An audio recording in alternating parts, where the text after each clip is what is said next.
안녕하세요. 문하나의 소리책방입니다.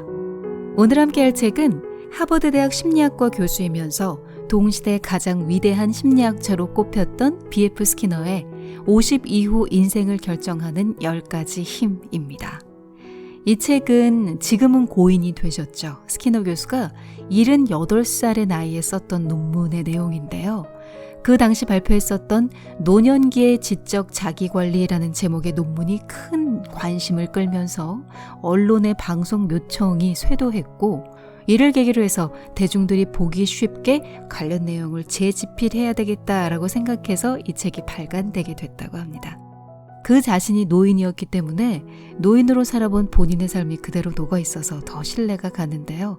100세 시대를 맞아서 40, 50대 이후, 소위 중년 이후부터 준비해 가야 할 노후에 대해서, 또 실제로 노년을 살아가는 그들을 위한 현실적인 조언들이 담겨 있어서 한 번쯤은 읽어보십사 추천드리고 싶은 책입니다.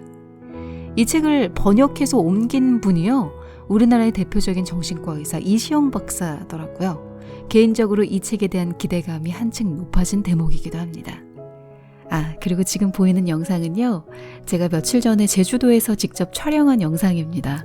서귀포 드라이브 하는데 비가 부슬부슬 오더라고요. 창밖이 너무 예뻐서 그냥 휴대폰 들고 무작정 찍은 영상이라서 좀 흔들리기도 하고 삐뚤삐뚤하기도 한데, 그래도 그날의 운치를 전해드리고 싶어서 오늘 함께 올려봅니다. 자, 그럼 지금부터 본문의 주요 내용을 소개합니다. 나이를 생각하기에 좋은 시기. 50대 이후의 인생 후반에 관해 생각하기에 가장 적절한 시기는 바로 젊은 시절이다. 다가올 노후를 즐겁게 만드는 일을 얼마든지 할 수 있는 시기이기 때문이다. 여행을 외국에서 보내려는 계획을 지닌 사람이라면 그 나라에 대해 되도록 많은 것을 배워두려고 할 것이다. 책을 통해 그 나라의 기후, 사람들, 역사, 건축 양식 등을 익힐 수 있고, 그곳에 살았던 사람들과 이야기도 해볼 수 있다. 그 나라 언어를 조금이나마 배워놓을 수도 있겠다. 노년이란 바로 이러한 낯선 나라와도 같다. 그곳에 가기 전에 준비를 많이 하면 할수록 새로운 생활이 더욱 즐거워진다. 오늘날 젊은 사람들은 다른 건 몰라도 건강과 금전, 자산에 관해서만큼은 때때로 미래를 내다보곤 한다. 운동을 하고 몸에 좋은 음식을 먹으며 직장을 선택할 때도 은퇴 후의 보장 제도나 유리한 점이 있는지 꼼꼼하게 따진다. 간단히 말해서 그들은 신체적인 노년을 대비하는 데 상대적으로 더 뛰어나다. 그러나 노년을 즐기려면 다른 종류의 계획이 있어야만 한다. 나는 이 책이 그 부분에 도움이 되기를 바란다. 시작은 내가 사는 곳부터. 노년이 된다는 것은 우리가 사는 장소에 변화가 생길 가능성을 의미한다. 우리는 대개 좀 더 작은 집으로, 시골이나 따뜻하고 기후가 좋은 곳으로, 자손들이 사는 곳에 가깝거나 경우에 따라서는 멀리 떨어진 위치로, 우리가 특별히 즐기는 것들과 가까운 곳으로, 또는 물가가 덜 비싼 지역으로 이사를 간다. 어디에 살든지 집안 전체를 단순화할 필요가 있다. 이사를 가면 이 단순화 작업이 상대적으로 쉽지만, 살던 집에 계속 머물기로 했다면 더더욱 계획을 잘 세우고 실행해야 한다. 노년기를 쓴 심리학자 스테니 홀은 은퇴한 뒤에 집의 다락부터 훑어내려가면서 쓸데없는 물건을 모두 버렸다고 한다. 그는 이 작업을 폐기물 처리 작업이라고 불렀다. 집을 관리하는 것은 아무리 단순한 일이라도 부담스럽다. 아마 사람이 집을 소유하는 것이 아니라 집이 사람을 소유한다던 소로의 말이 이해가 될 것이다. 좀 더 작은 집으로 이사 간다 생각하고 지금 가지고 있는 물건을 정리해야만 한다. 어쩌면 노년기는 많은 것을 남에게 줄 때인지도 모른다. 필요 없는 것들을 친구나 자선기관에, 특별한 물건은 그것을 남겨주고 싶은 특별한 사람에게 넘겨준다. 집의 수납 공간이 아주 넉넉한 사람이라면 자기가 결국 자기 자신에게 유산을 남겼다는 사실을 깨닫거나 옛날 옛적의 박고는 필요하지 않아 서랍에 치워놓았던 생일 선물이 알고 보니 지난 5년 사이에 딱 필요했던 물건이라는 걸 뒤늦게 알아차릴 수도 있다. 그냥과 일부러는 하늘과 땅 차이. 은퇴는 당신의 하루하루 일상생활을 많이 바꿔놓는다. 당신이 지금 혼자 살고 있다면 일어나고 싶을 때 일어나고 잠옷을 입고 온종일 뒹굴며 아무 때나 배고프면 식사할 것이다. 그냥 하고 싶을 때 하는 일상이다. 평일도 주말과 다를 바 없어진다. 다만 당신이 다른 사람과 함께 살고 있다면 요구사항도 많고 잔소리는 듣겠지만 게으름이 끼어들 자리는 그만큼 줄어든다. 일부러 규칙을 지키는 하루 일과가 지니는 장점은 많다. 우선 건강에 좋다. 외국 여행을 자주 다니는 사람은 불규칙한 일과 때문에 크고 작은 건강 문제를 겪는다. 하루 일과를 잘 짜놓으면 언제 무엇을 해야 할지 매번 생각할 필요도 없고 하고 싶은 일을 오래 미룰 필요도 없다. 우리 주변에는 잠자리를 정돈하기 전에 절대로 침실을 떠나지 않는 친구들이 있는가 하면 자전거를 타고 어디까지 달려갔다 오기 전에는 절대 아침 식사를 하지 않는다는 친구들도 있다. 나름의 방법들은 상쾌한 하루를 만드는 데 도움을 준다. 즐기는 텔레비전 프로그램 시간을 놓치지 않는 것처럼 일과 운동, 여가를 즐기는 것도 정해진 시간에 하면 좋다. 렉스 스타우트의 소설 속 주인공 네로 울프를 모델로 삼아보는 건 어떨까? 사건의 압박감이 얼마나 크든 그는 정해진 시간을 꼭 자신의 과수원에서 보냈는데 그 시간이 생각을 명료하게 정리하고 추리하는 데 도움이 되었음은 물론이다. 명상, 독서, 편지 쓰기, 집안일, 운동하기, 식사하기, 의사의 충고 따르기 모두 시간을 정해두면 지켜질 가능성이 더 높아진다. 좀처럼 밖에 나가는 걸 귀찮아하는 사람이라면 식료품을 딱 하루치만 사온다. 그럼 밖에 나가고 싶지 않더라도 하루에 한 번은 꼭 나가야 한다. 나가는 길에 좋은 일이 생기면 돌아오면서 외출하길 잘했다 하고 덤으로 기뻐할 수도 있다. 계획이 선사하는 계획 밖의 즐거움인 셈이다. 어떻게 여가를 보내는가에 달려있다. 즐겁고 보람 있는 일을 하든 하기 싫어 벗어나고 싶은 일을 하든 무엇을 하고 있다는 사실은 인생을 즐겁게 하는데 아주 중요하다. 인생에서 두 번째 50년을 행복하게 보내는가는 다른 무엇보다도 여가를 어떻게 선용하는가에 달려있다는 말은 참으로 일리 있다. 노인들은 시간은 많지만 가끔 할 일을 찾기가 어렵다. 그저 시간이 가게엔 내버려 두는 것은 의미가 없다.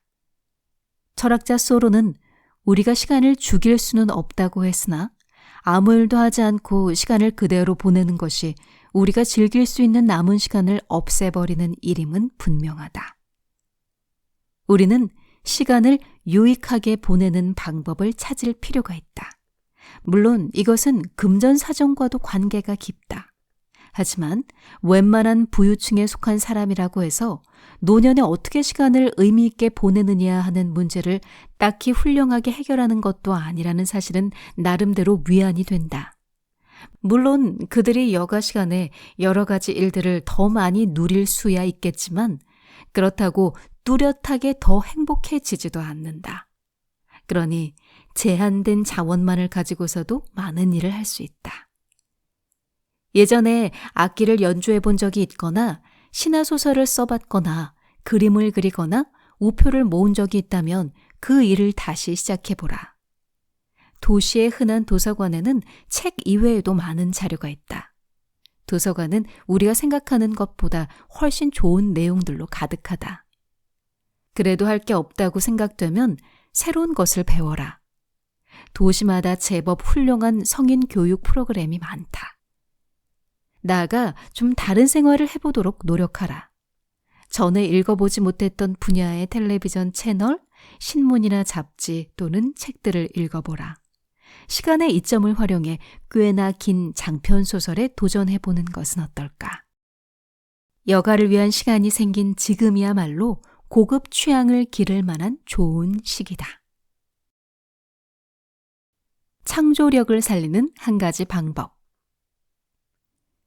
아르헨티나의 소설가이자 시인인 호르헤 루이스 보르헤스는 71살인 내가 예전에 한 말을 베끼는 것 말고 무엇을 할 수 있겠는가 라고 말했다. 나이든 학자가 가장 가슴 아프게 겪는 경험 가운데 하나는 지금 막 떠올린 매우 중요하고 아름답게 표현된 문장이 오래전에 자신이 쓴 책에 있는 이론임을 발견하는 것이다. 나이든 사람들은 예전 방식대로 계속 생각하려는 경향이 있는데 이는 예전에 옳다고 생각한 입장만을 전제하기 때문이다. 나이든 학자, 과학자, 철학자, 정치가들은 자신이 젊었을 때 반대하던 이론이나 견해를 받아들이는 것이 실수를 인정하거나 자신이 누리던 특권과 지위를 잃는 것이라고 여긴다. 이런 경험은 보통 사람 누구나 할 수 있다. 자기 주장을 바꾸는 것이 자신이 실수했음을 인정하거나 줏대가 없는 것처럼 보일까 봐 걱정하지만 반드시 그렇지는 않다. 예전의 의견은 당시에 정말로 옳았을 수 있다. 다만 지식의 증가와 시대의 변화로 다른 의견이 필요해지는 경우가 얼마든지 생긴다. 익숙한 생각에만 머무를 이유는 없는 것이다. 1953년 나이와 업적이라는 고전 연구에서 심리학자 하비 레만은 사람들이 인생에서 가장 중요한 업적을 이루는 때가 18세기에는 40대였지만 19세기와 20세기에는 30대라고 보고했다. 그는 인생에서 가장 창조적인 시기는 인생이 길어짐에 따라 더욱 짧아진다고 말했다. 만일 레만이 노년에 여러 분야에서 다시 창조력이 되살아나는 조짐이 있다는 것도 발견해내지 않았다면 이 보고는 노년에게는 매우 절망적이었을 것이다. 예를 들면 특출한 시를 써내는 생산력 곡선 그래프는 25세에서 29세의 절정을 이루고 다시 80세에서 84세 사이에 정점을 찍는다. 또한 작가 70명이 가장 영향력 있는 저서를 저작하는 생산력 곡선은 35세에서 40세의 절정을 이루지만 다른 한편으로는 60세에서 64세에 다시 한번 절정에 다다른다. 프랑스 루브르 박물관에 있는 중요한 작품들을 보면 30대 화가의 그림이 많지만 70대 화가가 그린 작품도 적지 않다. 많은 교향악이 작곡가가 30대 후반일 때 작곡된 것들이지만 그에 버금가는 많은 양의 교향악이 70대 초반의 작곡가에 의해 쓰였다. 철학자들은 특히 35세에서 40세에 생산적이지만 80세 이후에도 다시 생산적인 활동을 보였다. 노년에 독창적이 되는 한 가지 방법은 당신이 이미 하고 있는 일 중 무엇이 됐든 조그마한 변화를 꾀하는 것이다. 누가 보더라도 자명한 사실일지라도 반대로 바꾸어 해보고 어떤 일이 일어나는지 살펴본다. 평소 어떠한 행동을 꼭 해야 한다고 생각했다면 그렇게 하지 않았을 때에는 어떤 일이 벌어지는지 한번 지켜보라. 어느 한 방향으로 마음이 끌린다면 그와 정반대 방향으로도 한번 가보라. 예전에 한 번도 해보지 않았던 일들을 해본 뒤에 어떤 결과가 생기는지 알아보라. 결과가 흥미롭게 다가갈수록 계속 시도해볼 만한 가치를 느낄 것이다. 아무것도 할 게 없을 때. 사람들은 아무 일도 하지 않는 즐거움이란 다만 짧은 휴가를 위한 처방일 뿐이지 아무것도 하지 않으며 여생을 보내는 것이 결코 달콤하지 않다는 것을 깨닫게 된다. 어린아이들은 무엇이 자신을 괴롭히는지에 대해 비상한 통찰력을 가지고 있는데 아무것도 할 게 없어 라는 말이야말로 흔하디 흔한 불평 아닌가. 시간이 남아도는 지루함이 주는 고통은 상상 이상이다. 추측하건대 이 문제는 농경시대에 동물을 농업에 이용하기 시작하면서 생산력은 높아지고 상당한 양의 자유시간이 생겨났던 수천 년 전부터 시작됐다. 어쩌면 문제는 그 이전부터 존재했는지 모른다. 노동을 줄이는 모든 발명품과 아이디어 덕분에 인간은 많은 것을 얻었지만 역으로 문제는 더욱 악화되었다. 역사를 통해 보면 별로 일을 할 필요가 없는 부유층은 시간을 메우기 위해 도박, 격한 스포츠, 과다한 음식, 술, 약물에 관심을 기울였다. 양로원과 같은 공공시설에 있는 사람이나 사회보장의 혜택을 받는 사람에게도 시간을 어떻게 쓰느냐의 문제는 풍요로운 사람보다 별반 나은 게 없다. 자유로운 시간의 견지에서 보자면 노년이란 부유함인 동시에 빈곤함이다. 일한다는 것은 왜 좋은가? 일에는 두 가지 결과가 있다. 바로 장기적인 결과와 즉각적인 결과인데, 예를 들면 장기적인 결과는 돈, 임금이며 즉각적인 결과는 예를 들면 그 일을 하며 느끼는 즐거움이다. 둘 간의 분명한 차이점을 알려면 가구를 만드는 기술자를 생각해 보면 된다. 기술자는 자기 자신이 쓰기 위해 또는 팔기 위해서 가구를 만든다. 금전적인 보상은 그가 어떤 식으로 일을 하는가나 일을 하면서 얼마나 즐거움을 느끼는가와는 상관없이 그 일이 끝나야만 따라온다. 그러나 그에게 보상보다 더 중요한 것은 한 조각의 나무가 톱질을 하고 대패질을 함에 따라 어떻게 변화해 가는지를 보는 것이며, 두 조각을 맞추어 모양을 만들고 나무를 다듬은 뒤 매끄럽고 아름다운 표면을 보면서 보람을 느끼는 것이다. 이런 즉각적인 결과는 그가 한 번씩 움직일 때마다 나타나며 그가 즐겁게 일하는 원천이 된다. 영국의 사상가이자 역사가인 토머스 카라일은 모든 노동은 신성하다. 그저 물레를 돌려 실을 잡는 일일지라도 노동은 그 자체로서 신성한 것이다 라고 말했다. 노동의 신성한 부분은 즉각적인 결과를 가리키며 할 일이 없을 때 이 부분은 대체로 없어진다. 예전부터 즐겁게 해오던 많은 일들을 더 이상 할 수 없어서 겪는 우울증은 우리가 오랫동안 살아왔던 도시에서 다른 도시로 이사했을 때 느끼는 경험과 비슷하다. 옛날에 살던 곳에서 하던 일들을 이제 이 새로운 장소에서는 더 이상 할 수 없다. 늘 다니던 시장에 갈 수도 없고 이웃집에 걸어서 놀러 갈 수도 없으며 낯익은 우편 배달부에게 인사를 건넬 수도 없고 늘 거닐던 거리를 개와 함께 산책할 수도 없다. 이와 같은 우울은 또한 세상을 떠난 친구를 그리워하는 것과도 비슷하다. 예전에 그 친구와 함께했던 모든 일들을 이제는 더 이상 할 수가 없다. 우리는 은퇴한 뒤 마치 옛 동네나 옛 친구를 그리워하듯이 예전의 직업을 그리워하게 된다. 필요한 것은 일이 되었든 놀이가 되었든 스스로를 바쁘게 만들고 그로 인해 동기를 부여하는 종류의 결과다. 바쁜 생활을 방해하는 장애물들.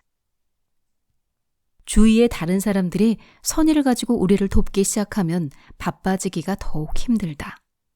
돕는다는 것은 진실로 도움이 필요한 사람에게만 의미가 있다. 도움이 필요 없는 사람을 돕는다면 그 사람이 활동할 수 있는 기회를 박탈하는 결과를 가져온다. 좋은 뜻에서 우리의 겉옷을 받아주는 친구는 우리가 별로 쓰지 않는 근육을 움직일 기회를 빼앗는 셈이다. 자동차를 태워주기 위해서 내 집에 들른 친구는 내가 건강을 위해 산책할 수 있는 기회를 박탈한 것이다. 우리를 위하여 시장을 봐주는 사람들은 우리를 그저 집에 머무르게 만들어버린다.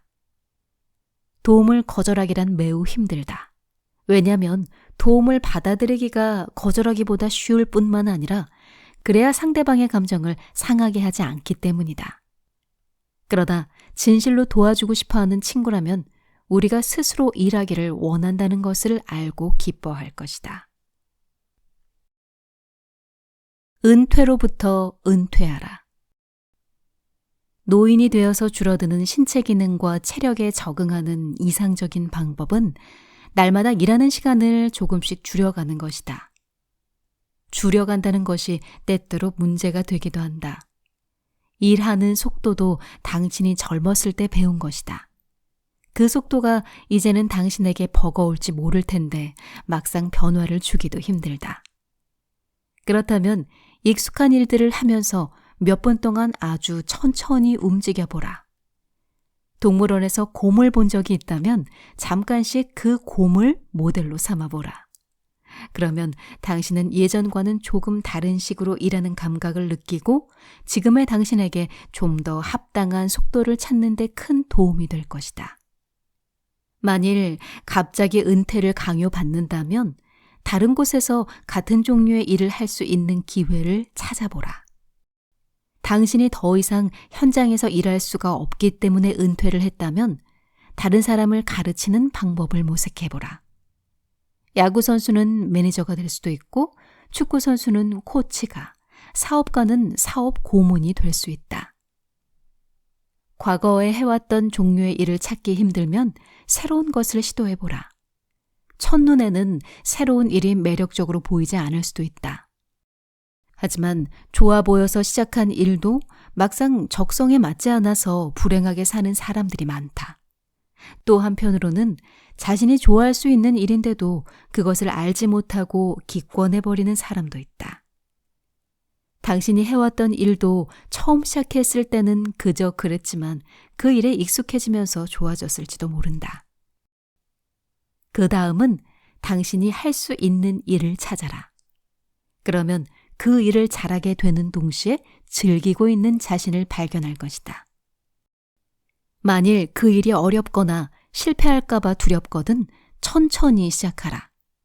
너무 각박하지 않은 조건에서 하루 한두 시간 정도 새로운 일에 도전한다면 당신이 얼마나 쉽게 더 긴 시간 그리고 더 어려운 일을 해내는지를 발견하고 놀랄 것이다. 그러나 당신이 그 일을 잘 해내는데 시간이 너무 많이 걸렸다고 해서 풀 죽어 있을 필요는 없다. 예전에 하던 일을 처음 배울 때 얼마나 오랜 시간이 걸렸는지 기억해보라. 새로운 벗이 필요한 순간.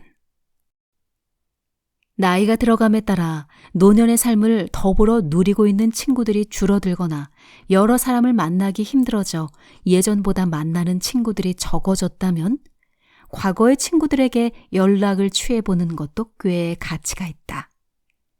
몇 년 동안 소식이 끊겼더라도 분명히 당신의 소식을 들으면 반가워할 친구들이 있을 것이다. 서로 친구가 되고자 하는 마음이 없이 그저 한자리에 있는 사람들은 어울리기가 힘들다는 사실을 느낄 것이다.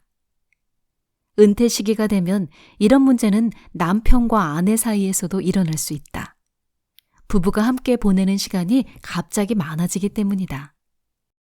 가정주부인 경우에는 문득 배우자가 자기 집에 쳐들어온 낯선 사람처럼 느껴지곤 한다. 그러나 다른 한 사람과 편안하게 어울려 지내는 것은 혼자 사는 것보다 좋으며 그러기 위해서는 어떤 일이든 해볼 만한 가치가 있다. 당신이 지금 혼자 살고 있다면 다른 한 사람과 함께 살려고 시도하는데 어느 정도의 용기가 필요할지도 모른다. 그러나 시도해볼 만한 가치는 충분하다. 특히 기본 원칙을 분명히 정하고 함께 산다면 더욱 좋다. 표준이라는 것은 바뀌어 왔으며 공개된 장소에서 결혼식 절차를 거치지 않고 한 노인이 다른 한 노인과 함께 산다는 것이 이제는 더 이상 이상한 일이 아니다. 사회보장제도의 혜택을 유지하려는 것이 그들이 결혼하지 않는 단 한 가지 이유다. 서양 사회에서는 벗을 구하기 위해 다음과 같은 광고를 내는 사람을 흔하게 볼 수 있다. 선불교와 세계 정부에 흥미가 있는 60대 후반 남성이 함께 거주할 비슷한 흥미를 가진 활력 있는 동반자를 찾습니다. 해야 할 일을 놓치는 경우. 집을 나서기 10분 전에 분명히 일기예보를 들었다. 외출했다가 집에 돌아오기 전에 비가 올 것이 거의 분명하다. 일기예보를 듣는 순간에는 우산을 가져가야겠다고 생각했지만 당신이 당장 우산을 준비하지 않으면 10분 뒤에는 우산 없이 집을 나선다. 어떤 일을 해야겠다는 생각이 들면 그 순간에 바로 처리하라. 우산을 문고리에 걸어놓거나 서류 가방 또는 핸드백 손잡이에 끼워 놓거나 아니면 어떤 방법으로든 우산을 가지고 나가는 과정을 시작하는 것이다. 이와 같은 전략은 지금 당장은 못해도 나중에 잊지 않고 실행하는 데 유용하게 쓰일 수 있다. 한밤중에 세무서에 세금을 내야 한다는 생각이 문득 떠올랐다고 가정해보자. 그러나 이튿날에는 까맣게 잊어버린다. 여기서도 원칙은 무슨 일이 생겼을 때 가능한 한 즉시 그 순간에 이행하는 것이다. 생각이 떠오르면 곧바로 잠자리에서 나와서 세금으로 낼 돈을 아침 식사를 할 식탁에 올려놓아라. 좋은 아이디어가 떠올랐는데 깜빡 잊어버리면 그렇게 아쉬울 수가 없다. 보통 한밤중에 좋은 생각이 떠오른다면 작은 수첩이나 녹음기, 핸드폰이나 스마트폰에 내장된 메모와 음성 녹음 기능을 활용해도 좋다. 이런 것들을 잠자리 옆에 놓아두어라. 만일 옆 사람의 잠을 방해할 것 같으면 조그만 전구가 달린 펜을 이용하도록 해라. 그러면 언제라도 생각이 떠올랐을 때 편리하게 기록해 놓을 수 있다. 이런 방법은 어느 나이의 사람들에게나 도움이 되겠지만 특히 노인에게 유용하다. 이 방법은 인생을 더욱 효율적이고 더 나아가 즐겁게 만들 수 있다. 기억에 난 순간 바로 기록하라. 셰익스피어의 리어 왕이 준 교훈. 노년은 곧 많은 것으로부터의 해방이라고들 한다. 사람들은 노인이 되면 젊었을 때 너무 열정적이어서 일으키는 많은 문제들, 책임감, 야망의 강요로부터 자유로워진다고 말한다. 그러나 다 놓아버리는 자유는 분명 위험하다. 키케로는 너무 많은 특권을 버리지 말라고 경고했다. 노년은 노인이 스스로를 방어하고 자신의 권리를 유지하고 마지막 숨을 거둘 때까지 아무에게도 종속되거나 의존하지 않고 자신의 영역을 지배할 때에만 존경받는다. 셰익스피어가 쓴 리어 왕이란 작품이 있다. 고대 왕국 브리텐의 리어 왕은 나이가 들자 세 딸에게 누가 나를 가장 사랑하느냐고 묻는다. 효심 깊은 대답을 한 사람에게 왕국을 물려주고 자신은 편안한 여생을 보내고자 한 것이다. 그런데 내심 가장 애틋하게 여겼던 막내딸 코딜리어가 기대와는 달리 담담한 대답을 해버리고 첫째 고너릴과 둘째 리건이 온갖 헌사와 사랑을 바치는 뜨거운 말로 왕국을 나눠받는다. 코딜리어는 쫓겨나지만 이내 리어 왕 자신 역시도 권좌를 쥔 첫째와 둘째 딸에게 매몰차게 버림받는다. 리어는 왕의 권위와 부와 자신을 진심으로 아꼈던 딸 등 모든 것을 잃고 성실하여 광야를 헤매게 된다. 리어 왕의 중요한 실수 가운데 하나는 스스로 너무 일찍 자기 방어와 권리를 내려놓았다는 것이다. 당신의 왕국을 자식들에게 물려주면 어느새 차디찬 대륙에 버려져 있는 자신을 발견할 수도 있다. 이런 종류의 일들은 부유한 사람들이 책임감에서 벗어나기 위해 자신의 재산을 자식들이나 어느 단체에 물려줄 때, 또는 사업가가 자기 회사의 운영을 젊은이들에게 넘길 때, 정치가가 새로운 젊은 사람들을 위하여 은퇴할 때, 그리고 과학자, 예술가, 작곡가, 작가들이 자신의 분야에서 더 이상 일하지 않을 때 가끔 볼 수 있는 현상이다.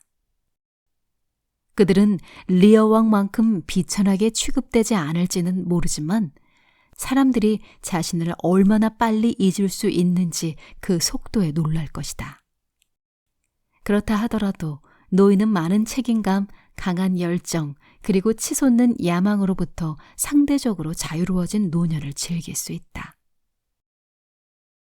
성공적으로 품위를 지키는 법.